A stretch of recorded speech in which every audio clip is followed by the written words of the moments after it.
Nós vamos falar de mediunidade. Vocês sabem que eu estou acompanhando esse livro, é um curso preparatório de Espiritismo, nós estamos na 10ª lição dele.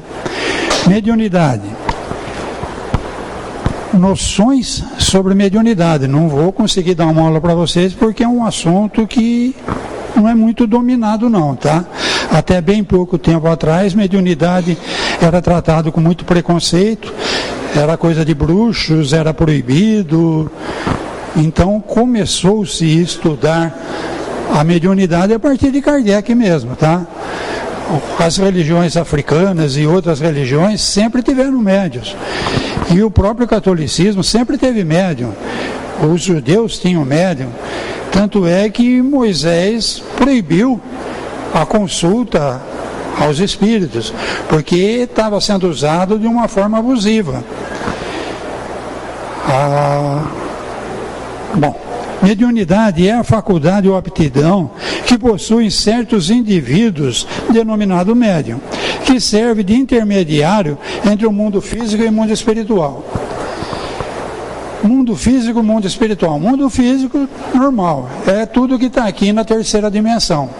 A gente mede, a gente olha, a gente pesa, é tranquilo, você faz experiências.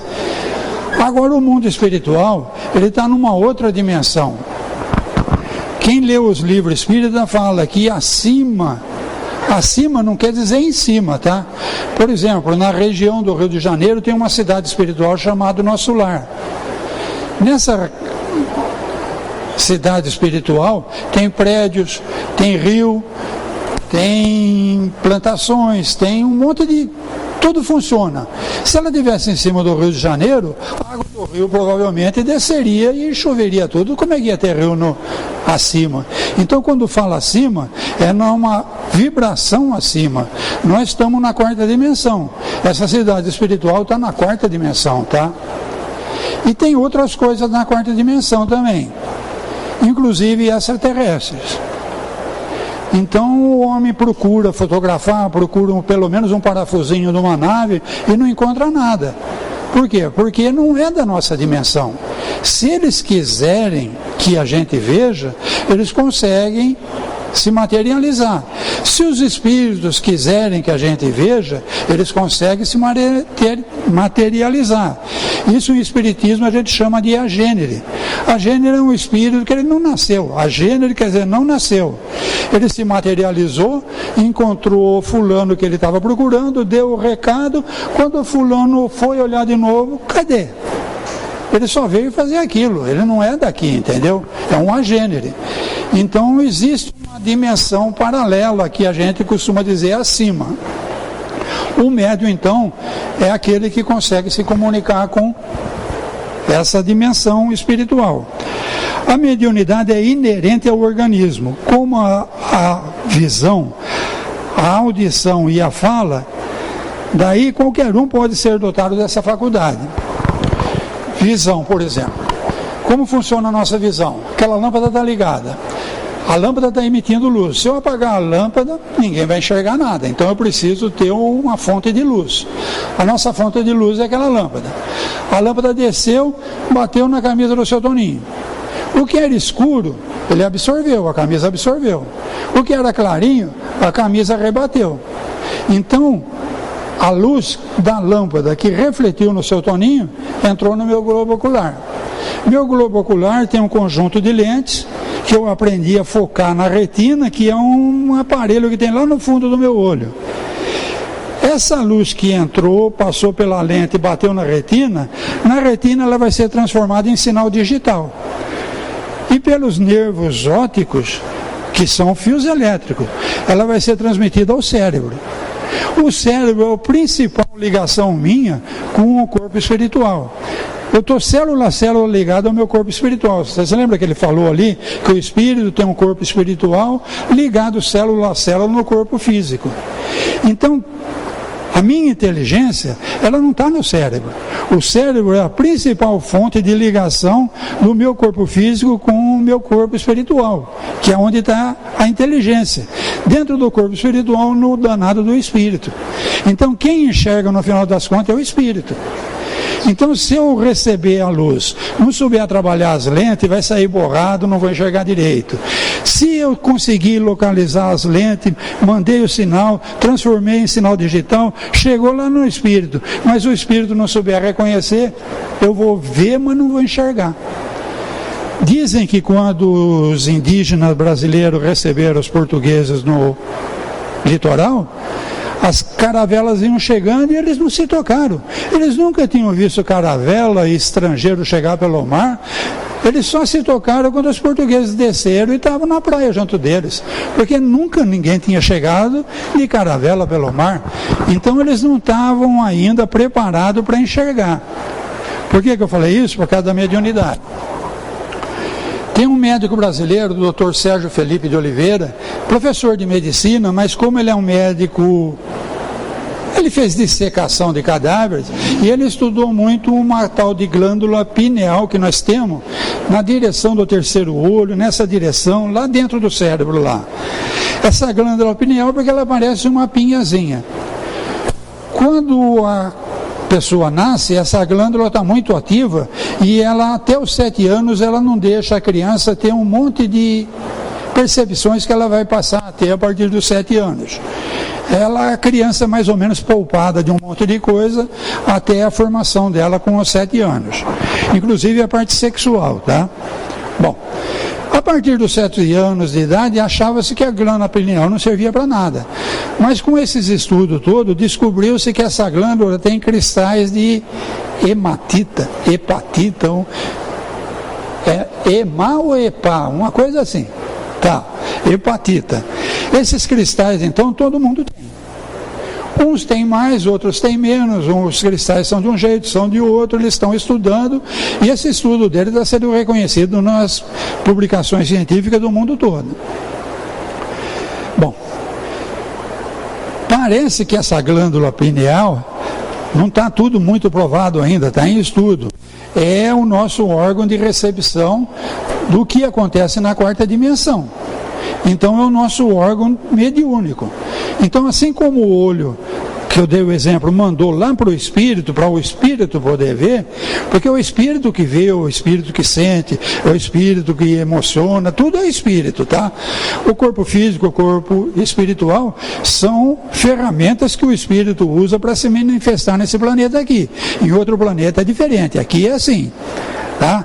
Então nós com a glândula pineal transformamos isso que a gente percebeu lá no plano espiritual, por exemplo, claro e evidente, o médium viu, e eu não duvido porque eu participei de muitas reuniões onde realmente o médium viu, mas ele viu, ele falou assim, eu vi aqui atrás de mim, em momento nenhum ele virou a cabeça para ver, então com certeza ele não viu com os olhos da carne. Ou então você fala assim, o médium, eu estou vendo, ele está de olho fechado com a mão na frente. Então, com certeza, ele não usa o globo ocular para ver. Mas, com certeza, ele vê. Como que ele vê? Pela glândula pineal. A glândula pineal, então, percebe coisas que estão acontecendo na 4ª dimensão, transforma em sinais elétricos que, ligado ou desligado, o sinal binário vai lá para o cérebro, principal ligação com o corpo espiritual transmite para o espírito, quem realmente vê é o espírito, tá? E ele vê, ele escuta, ele consegue perceber coisas do plano espiritual. Então todo mundo tem isso, Mas assim como o indígena não estava treinado para ver a nave chegando e não percebeu a nave chegando, quem não tem a glândula pineal desenvolvido todo o mecanismo da glândula pineal com o cérebro, o corpo espiritual, o espírito, não tiver todo esse desenvolvimento, a percepção vai estar ali, mas ela não vai saber interpretar aquilo. Assim como o indígena não percebeu, não conseguiu interpretar a chegada das caravelas, tá? Todo mundo é médium. Na Casa Espírita fala em desenvolver a mediunidade. A semana passada o Tiago foi muito feliz. Ele falou, você não tem que desenvolver a mediunidade, meu. Quem viu antes de vir na Casa Espírita e vai continuar vendo para sempre. Quem nunca viu, pode vir aqui fazer tudo quanto é curso de desenvolvimento que não vai ver. É uma coisa que depende dos cristais de hepatita que eu tenho na glândula pineal. e saber interpretar isso daí. Então, desenvolver a mediunidade, o Tiago falou muito bem, é desenvolver o médium. O médium precisa se desenvolver, em primeiro lugar, tirar o preconceito. Hollywood fez um péssimo serviço com a gente. Ele apresentou os espíritos para a gente como o Freddy Krueger, como aquela japonesa cabeluda com o cabelo na frente, aquelas coisas horríveis, porque aquilo dá dinheiro. A gente paga uma nota para ir no cinema para levar o maior susto com aquele Freddy Krueger que aparece na tela lá. Então, todo espírito é assim? Existem espíritos assim, sem dúvida. No capítulo 4 de João, na Bíblia, está escrito lá no item 20, cacetada lá, Deus é espírito. Se Deus é espírito, então nem todo espírito é Freddy Krueger. Deus não é Freddy Krueger, meu amigo. Então tem toda uma escala de espíritos. Tem espíritos tão assustadores quanto a japonesa cabeluda e tem espíritos tão divinos como Deus, pô. Então, eu gosto de citar sempre a escada de Jacó. Nos primeiros degraus é a turminha do Freddy Krueger. Conforme vai subindo os degraus, mais elevados são os espíritos. E o mais interessante da escada de Jacó é que tem espírito lá de cima que desce para ajudar a gente, tá? Não carrega no colo não, mas dá maior força, tá? É por aqui, gente, vamos lá, força, dessa vez você vai conseguir, é assim que eles trabalham, tá? Eles estão numa dimensão acima, nós estamos na terceira. Eles vêm aqui na terceira incentivar a gente. Cada um de nós, ao nascer, recebeu um espírito mais elevado que a gente, que vive lá na quarta dimensão. E pela glândula pineal da gente, ele se comunica com a gente. Ele não aparece, ele não dá susto, ele é tranquilão, mas ele manda umas ideiazinhas. O problema é que os inimigos do passado descobriram que nós estamos aqui. Aí ele fala, bonitinho lá, está com outro corpo, outra identidade, mas eu conheço ele. Aí aquele lá também vai tentar ou se vingar, ou prejudicar, ou vai querer fazer alguma coisa que não é legal por problemas lá de trás. Então tem as duas. Aí aconteceu uma coisa surpreendente, a surpresa foi enorme, eu levei aquele susto. Até aí é tudo meu. A partir daí tem duas entidades, uma de cada lado, o anjinho e o diabinho, né? Vamos falar assim, pô, quem ele pensa que é para fazer isso com você, que te surpreendeu? Esse daí é o diabinho. O outro fala assim, coitado, acho que ele não percebeu bem o que ele fez, não sei o que lá. A partir daí você já é o responsável. Porque ou você se ligou no diabinho ou você se ligou no anjinho. E aí as coisas vão se encadeando. Por isso que Jesus foi bem claro, vigiai a minha sintonia e orai sem cessar. Porque aquele inimiguinho lá do passado que eu falei, que me achou e que está me testando, ele tem 24 horas por dia para ficar de olho em mim. Se eu bobear, ele enfia uma cunha. Se eu bobear mais um pouquinho, ele empurra a cunha. Ele está ali o tempo todo da espreita. Cada bobeada que eu dou, cada vez que eu fico com raiva, cada vez que eu fico com inveja, cada vez que eu fico prepotente, orgulhoso, é uma abrida que eu dou e ele vai empurrando a cunha. Até rachar no meio, ele é meu inimigo, ele quer ver minha desgraça, pô. Então eu tenho que vigiar e orar. Orar é a sintonia. Então eu estou com o dial do rádio aqui. Está pegando uma estação que só tem sertanejo, daquele moderno, daquele chato, e eu gostaria de ouvir uma música clássica. Eu tenho que pegar o dial do rádio e fazer a sintonia. É trabalho nosso, ninguém vai fazer por nós, tá? Vigiar e orar sem cessar. Está claro a mediunidade? Todo mundo é médium? Ah, mas eu nunca vi. Você não tem a cristal de hepatita arranjado de tal maneira, o teu cérebro espiritual e o teu espírito não estão treinados para ter a clarividência ainda, normal. Se você já está, mas como que eu estou? Desde criança eu sempre vi, não é porque eu fui na casa espírita que eu vi. Sim, você desenvolveu isso numa outra vida. Então a gente vai desenvolvendo coisas que são nossas, do nosso espírito. Então o nosso espírito já está acostumado a lidar com sinais da pineal e interpretar esses sinais com visão, com audição, Então é um médium que já foi médium em outras vidas, tá? Agora tem um que não consegue, mas ele vai conseguir, porque é tudo um desenvolvimento, tá? Tá claro ou não? Deixou mais confuso ainda? Tá bom, né? Então vamos lá. É uma conquista da alma, daí a necessidade de oração e vigilância, eu já falei. De reforma íntima, que é a substituição de defeitos, vícios por qualidades e virtudes. Então eu só vou conseguir essa sintonia com os espíritos superiores se eu estiver controlando as minhas... Antigamente falava pecados, né? Mas é aquelas tendências que eu tinha, viciosas, né? Inveja, ambição, ira, luxúria, a gula, preguiça. Os católicos usavam os 7 pecados capitais, é um bom resumo, tá? E dali deriva mais um monte deles. Mas em compensação tem virtudes que anulam, né? Então se eu tenho a preguiça, eu vou ser mais esforçado. Se eu tenho a gula, eu vou ser mais temperado no meu apetite. E por aí vai, tá? Eu tenho então que dar um abafa nas minhas qualidades que não são boas e dar uma incentivada nas minhas boas qualidades para os espíritos da 4ª dimensão conseguirem se comunicar comigo. 4ª dimensão, 3ª dimensão. Por que eu estou falando isso? Espírito, quando morre, ele falou lá, nós somos aquelas 3 coisinhas lá. O espírito se manifestando no planeta, usa um corpo espiritual ligado a um corpo de carne, corpo célula a célula. Quando o corpo de carne venceu o prazo de validade, ele vai, roupa velha, não serve mais, como ele falou, não serve mais. Então eu vou sair do corpo espiritual e me tornar o mesmo Toninho que eu era, só que agora com um corpo preparado para viver na 4ª dimensão. Mas eu sou o que eu penso.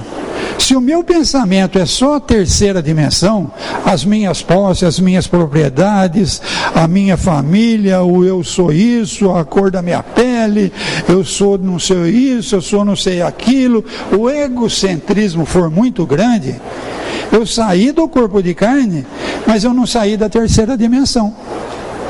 Então acontece muito que o espírito, ele está já no corpo espiritual. Ele não tem mais o corpo de carne, mas ele ainda não se desligou da 3ª dimensão. Então ele fica na casa que ele morava, ele procura as pessoas que ele conhecia, fala, mas ela não me vê, não me responde, ele não entende que ele não está mais aqui. Ele nem percebeu que ele já é espírito. E isso não é raro não, isso é até comum. Então até para morrer eu preciso me preparar. O desenvolvimento mediúnico inclui eu me preparar para o desencarne, tá? Então se eu desencarno achando que morreu ou acabou, é a pior coisa que eu poderia pensar, porque não acaba. Só que eu não sei nem que eu morri, pô. E fico ligado na 3ª dimensão e eu já estou lá na 4ª, fica tudo muito complicado. Quando eu me preparo, eu faço esse desenvolvimento, eu consigo controlar as minhas tendências viciosas, eu consigo desenvolver alguma virtude, eu então vou fazendo ligações com amigos espirituais que sabem trabalhar na 4ª dimensão. Então assim que eu desencarno, eles vêm atrás de mim. Aí eles dão uma olhada na minha sintonia lá. Minha sintonia está naquele funk cheio de palavrão, ou minha sintonia está naquela música calma, tranquila, suave. Então, de acordo com a minha sintonia, eles conseguem chegar em mim ou não. Então, se eu estou preparado para viver na 4ª dimensão, vai ser uma tranquilidade. Eu vou ser encaminhado com eles, eles vão me orientar. Aqui nós vivemos assim, aqui nós fazemos assado. Outra coisa que se fala, que se pensa erradamente, é que espírito é fumacinha. Pensou, aconteceu. Quem lê o Nosso Lar sabe que não é assim. O espírito ele consegue até volitar, mas depois que ele se prepara para isso. Vocês viram a gravura lá do André Luiz sendo atendido com um problema gastrointestinal terrível. Ele já está na 4ª dimensão, mas o problema gastrointestinal continua. porque ele ainda não se preparou para viver na quarta dimensão. Então naquele hospital ele está sendo tratado, tem um enfermeiro, tem umas pessoas conversando com ele, e cada vez que ele começa a falar dele mesmo, que o egocentrismo começa a vir à tona, o seu Ivan falou, eles dão uma aguinha, põe na boca e não engole isso daí não, até a vontade de falar parar. É um exemplo que eles dão porque no livro está melhor explicado isso daí. Eles simplesmente davam as costas e largavam ele falando sozinho. Cada vez que ele falava, não, mas porque eu, não, mas porque na minha vida, não, porque não. Eles viravam as costas e largavam ele falando sozinho. Até que ele percebeu que o único jeito dele se desenvolver e se adaptar na quarta dimensão era começar a trabalhar. E num dia de muito trabalho no hospital, ele pegou um balde e foi ajudar a fazer faxina, tá? Então ele era um médico, um cientista, um pesquisador aqui na Terra. No plano espiritual, o primeiro serviço dele foi balde, pano e limpar chão. Com o tempo ele foi aprendendo a lidar com a quarta dimensão, se adaptou à quarta dimensão, e eu ia falar para vocês do levitar. Em algumas tarefas eles usam transporte, eles usam aérobus. Por quê? Para não humilhar os que não aprenderam ainda a volitar. Então, para não humilhar, eles usam o transporte. E aqueles que não aprenderam a volitar, se quiserem ir em tal departamento, tal escola, tal alguma coisa, deve ser aeronave, não sei como funciona lá. Está descrito no nosso lar, mas não dá para pegar muito bem como que é, não. A palavra bus lembra ônibus, mas não acredito que é ônibus, não, porque ele subia, né? Parece que não tinha fio, não tinha nada. Parece mais uma nave extraterrestre. Extraterrestre é outro preconceito que a gente tem. Nas casas espíritas, a gente vê o médium e fala assim, eu vi um ser aqui atrás de mim, ele era um gigante, ele tinha mais de 2,5 metros de altura. Com certeza não era daqui, meu. Porque no plano espiritual você pode agir num outro planeta. Então um extraterrestre, ele pode estar agora dentro da Câmara de Paz trabalhando e fazendo curas, só que ele está na quarta dimensão. Você entrar ali, você não... Outro desserviço que Hollywood fez. ET não precisa necessariamente ser baixinho, ter os olhos esbugalhados, ser verdinho, tá? O ET pode ser até bonitão pra caramba, tá? Que também tem várias categorias de extraterrestre, assim como tem várias categorias de encarnados, tá? E o nosso planeta, nessa fase de transição, é bom a gente ir se acostumando com esse jeito de falar, porque eles estão trabalhando com a gente, tá? Bom, no final eu vou passar um vídeo que ou vocês vão adorar ou vão detestar, não sei. Vamos lá. Paulo de Tarso aos Coríntios. Então, a mediunidade não é invenção de espírita. Allan Kardec conseguiu dar uma trabalhada legal nisso tudo e fez um livro que é o melhor manual que se conhece para um médium, que é o Livro dos Médiuns, tá? Mas Paulo já tinha esses problemas todos naquela comunidade. Depois que o Cristo foi embora, o pessoal naquela festa de 50 dias lá, não sei, Pentecostes, receberam uma manifestação espiritual formidável e começaram a falar em outras línguas e língua que eles não conheciam e todo mundo entendia o que eles estavam falando. A coisa foi formidável e eles foram incentivados a providenciar a primeira casa espírita que se tem notícia. Então era a Casa do Caminho. Nessa Casa do Caminho eles vendiam todas as propriedades que eles tinham, fizeram um fundo comum. Isso está tudo em Atos dos Apóstolos, tá? Livro interessantíssimo que quase ninguém lê. Então esse fundo comum, quem tinha depositava, quem não tinha pegava, e eles atendiam, faziam um serviço de caridade formidável. E várias outras comunidades cristãs estavam se instalando na redondeza. Paulo ainda não tinha ido para a Europa tirar o espiritismo da região, a coisa ainda estava restrita na região. Mas Paulo se comunicar naquela época era pegar um camelo, fazer uma baita de uma viagem na beirada do deserto para ir naquele lugar lá. Então a comunicação era por cartas. Então tem as cartas de Paulo na Bíblia, Não acredito que estejam todas ali, mas ali tem as principais. E na primeira carta de Paulo aos Coríntios, é um tratado espírita, tá? Ele está falando com médiuns espíritas que existiam naquela época. Então nós vamos ouvir falar Paulo disso daqui, tá? E Allan Kardec no Livro dos Médiuns. Os dons mediúnicos demonstram inteligências e potencialidades diversas de espírito que existem na Terra. Então, potências e diversidade, um enxerga, outro ouve, outro fica tudo arrepiado, outro vê um vulto. Quando ele vê o vulto, que ele presta atenção com o olho da carne, acabou, não vê mais nada. Porque não é o olho da carne que viu o vulto, quem viu o vulto foi o cristal de hepatita, tá? Diversidade do carisma. O Espírito é o mesmo, a diversidade de mistérios, mas o Senhor é o mesmo. A diversidade de operações, mas é o mesmo Deus que opera com todos. Então, Deus, numa hierarquia, a escada de Jacó. Então, tem vários tipos de espírito, de acordo com a sintonia do médium, ele vai conseguir perceber aqueles que estão na sintonia onde ele está mais afim, tá? Uns conseguem ver, outros conseguem se comunicar e outros sofrem até efeito físico.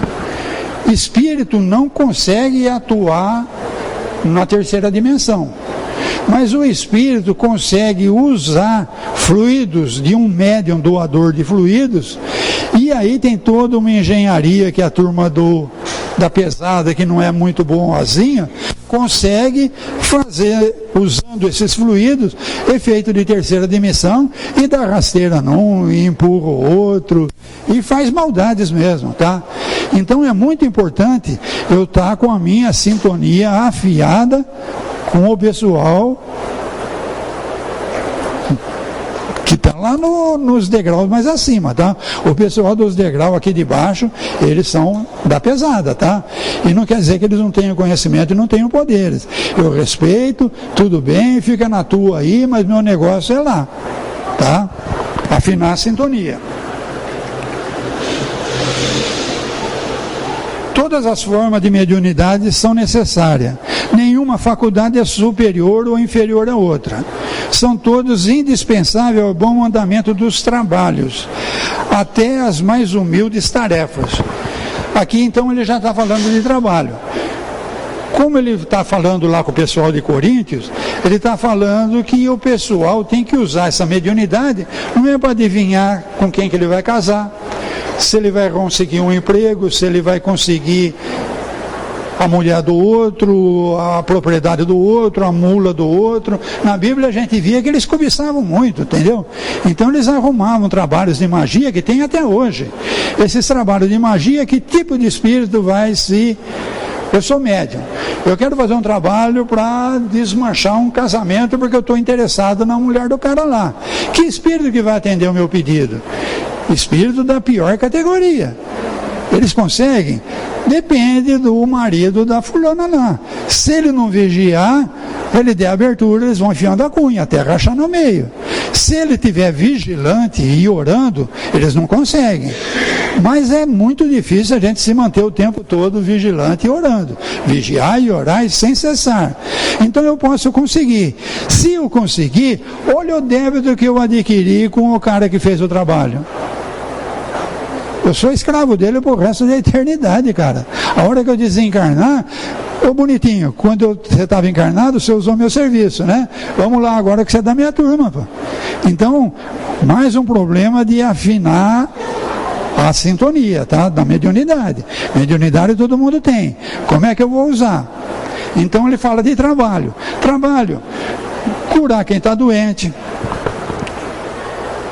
Desculpa que estava tudo explicadinho lá, resumidinho lá, mas eu não trouxe.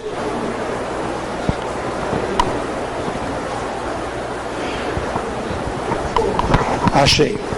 Curar os enfermos, ressuscitar os mortos. Você consegue ressuscitar quem morreu, o espírito desligou, está virando carniça, você consegue ressuscitar? Impossível. Na linguagem bíblica, ele usa muito a palavra morte, não quer dizer morte do corpo. Jesus tem uma passagem lá que ele fala: deixe os mortos enterrarem o morto. Você já viu o defuntinho pegar pá para enterrar outro defuntinho? Impossível, gente.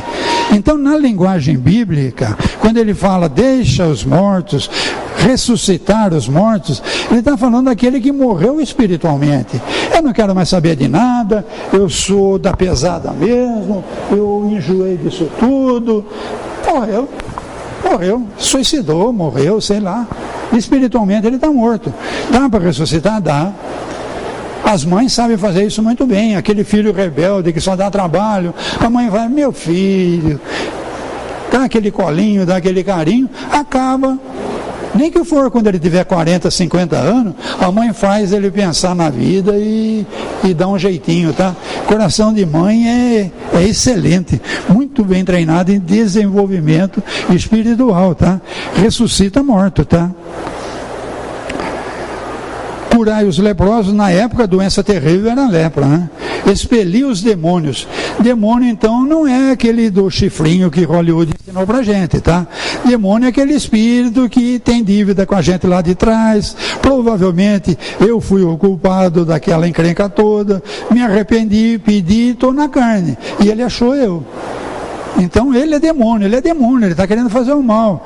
Mas eu consigo fazer ele entender que ele está perdendo tempo, né?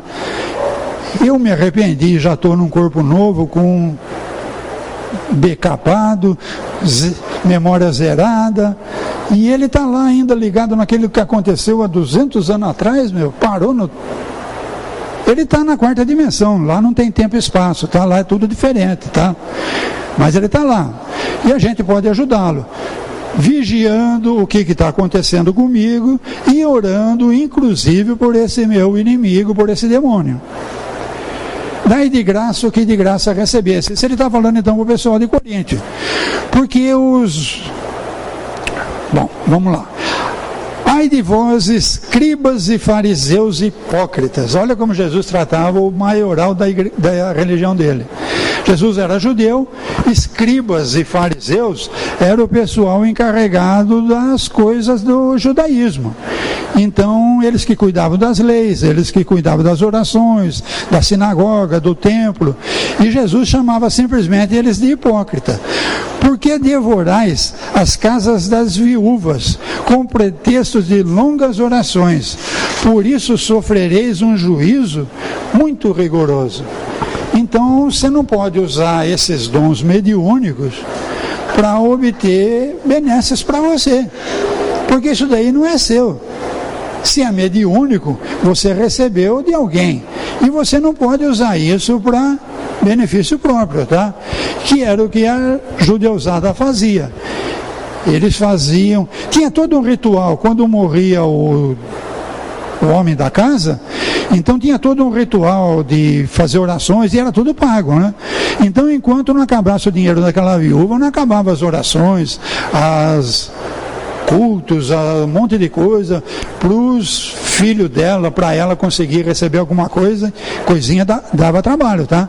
Porque os fariseus ficavam com uma boa parte. É esses que Jesus chama de hipócritas, tá? Bom, tá bom, né? Deu uma noção de mediunidade? Ficou dúvida ou não? Você gostou? Deixe seu like, inscreva-se no canal, acione o sininho.